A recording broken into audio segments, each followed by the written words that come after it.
Hey Knit Pop, my name's Nicole Kistler and I have a sewing business called Three Bears Company. I will link my Facebook page and also my Instagram account in the comments of this video so that you can see the type of work that I do. Sarah had approached me and asked me if I could do a short little tutorial on different techniques that you can use when hemming your knits. I know a lot of people, especially in the beginning, struggle with different hemming because, you know, knit, stretch, sewing machines tend to eat your fabric and, you know, it's a pain in the butt basically. So here I am. It's super awkward to videotape yourself. I'm just throwing that out there. When I get nervous, I do say a lot. It's just a nervous twitch I guess I have that I didn't realize I had it until, you know, the 1000th time I tried making this video. Now, I do not claim to be a master sewer or a master hemmer or anything like that. I'm self-taught. This is just what works for me. This is how I do it. I will list all of my settings, the different machines that I use, the different needles that I use. I will list everything in the comments of this video. So I hope that this can help some of you, especially the newer sewers, maybe step up your sewing game and also give you a little more confidence to try. Now, obviously, different fabrics, you're going to have to use different settings. So a rayon fabric, you're going to have to use a looser setting than you would on, say, a cotton lycra or something that's a little heavier and a thicker knit. Best bet is to use scrap pieces of fabric before actually hemming your garment. That way you don't have to use your seam ripper on your actual item, and you will save yourself from a lot of headaches and cursing and throwing stuff. Trust me. Been there, done it, and now I only use scraps before I hem a garment. So first thing I always do is I take my serger and I run over the edge of the fabric. Obviously, for the video purpose, I am using black thread on, well, it's light pink fabric, but it looks white in the video. And this is mainly just so that you guys can see it clearly. I will also post pictures of close-ups of what each different hem looks like. And my settings, I will also put them in there along with all the other information that I said I would list. So I run my serger over the edge of the fabric.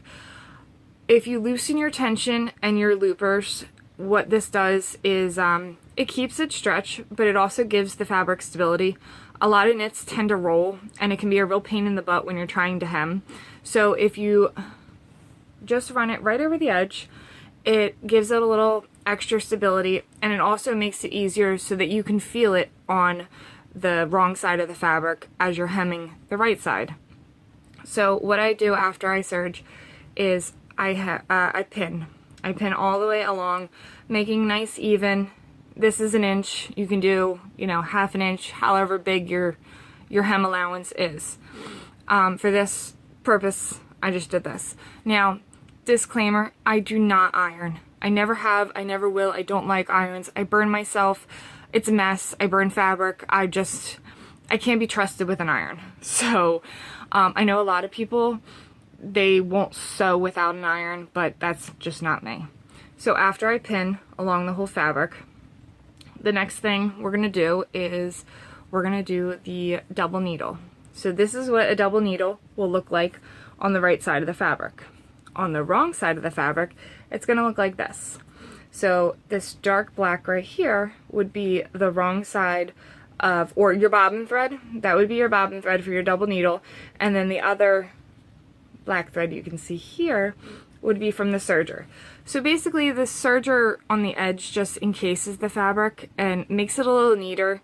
Also, I just feel like it, not store-bought because, you know, I think the handmade is better than store-bought. It holds up quality better, but it just gives it a more professional look to it when you're encasing the edge of the fabric. And also, sometimes it can be really hard to get right next to the edge of the fabric, and when you encase it, it just makes it look better. I don't know how else to say it. So when I use a double needle, my settings are 3, and my stitch length is 3.5. I will take a picture of that and I will post it in the video. Here is the double needle that I use. I will also post, you know, in the comments of the video. That's pretty much it. You want to get obviously as close as the edge that you can, but you don't want to get it on the single piece of fabric, because what'll end up happening is you'll get that tunneling. Now, if you find that you're getting tunneling, not only can you release some of your tension on your machine, but you can also increase your stitch length. That's the first thing I always do when I have tunneling, is I increase the stitch length, and it normally helps a lot, if not solves the problem. When the stitches are too close together, it puts too much, too much pressure on the fabric in between it, and you also lose that stretch. But if you lengthen your stitches, not only will you get a nice even stitch, but you'll still have your elastic to your fabric. So the next thing we're doing is zigzag.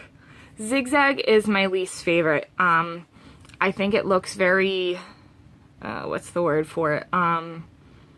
Well, for one, it's not very professional looking. It's more home ec looking. If you're going to be using a regular sewing machine to hem your knits, invest in a double needle. Double needles are really cheap. I just bought some at Joann Fabrics the other day for I think $4. If you are set on using a zigzag hem, I do setting 3 with a length 3, and that's what this looks like.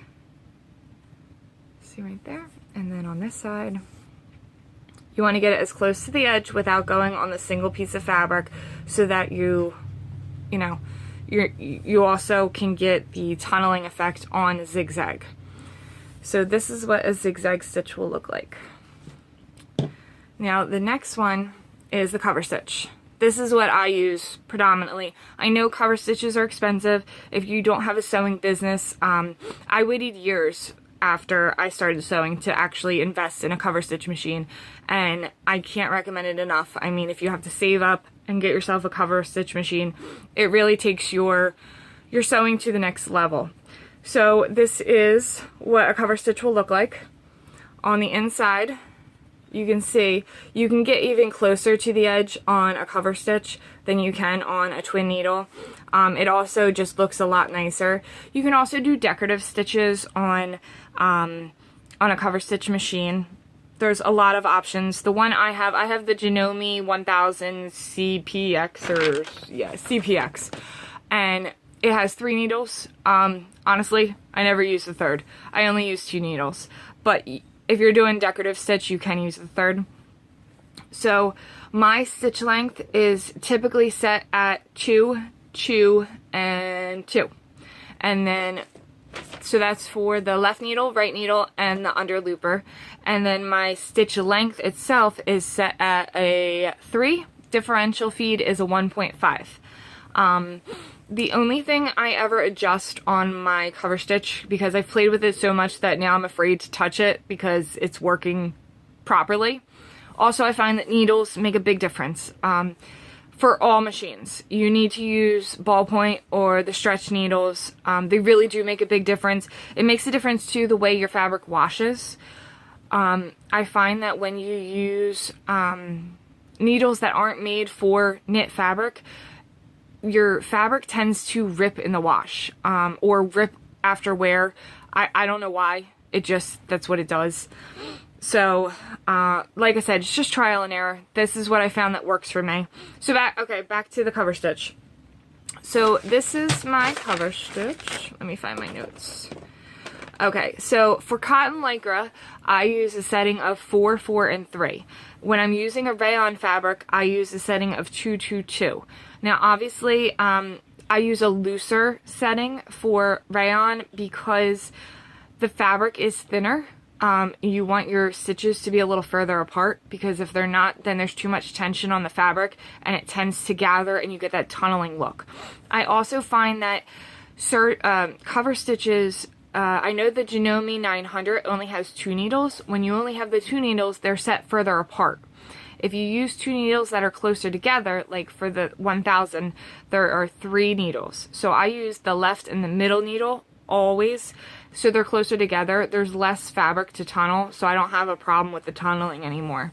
You can also, when you're doing a double needle on your regular machine, if you buy a needle that's closer together, you're going to have less tunneling than a needle that's further apart. There are different needles. Your best bet is to go to the store and actually look and see how far apart they are. You want one that's closer together.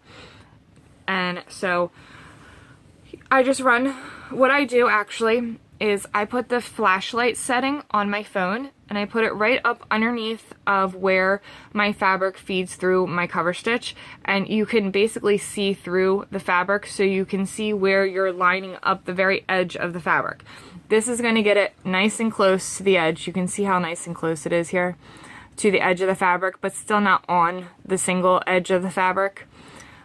This, like I said, this is just what works for me. And somebody had asked in the post from yesterday how I start and end when I'm doing a hem. So I did a hem in the round. This would be in the round because it's like, you know, like a shirt or a pant leg or something like that. And what I do, now obviously it looks a lot prettier when the fabric matches the thread. So what I do is see if you can see it. I go over where I start here, I go all the way around, and then I go over probably about 10 stitches just to make sure that it's, you know, it does that extra, it's kind of like when you backstitch on a regular machine, it gives it that extra knot.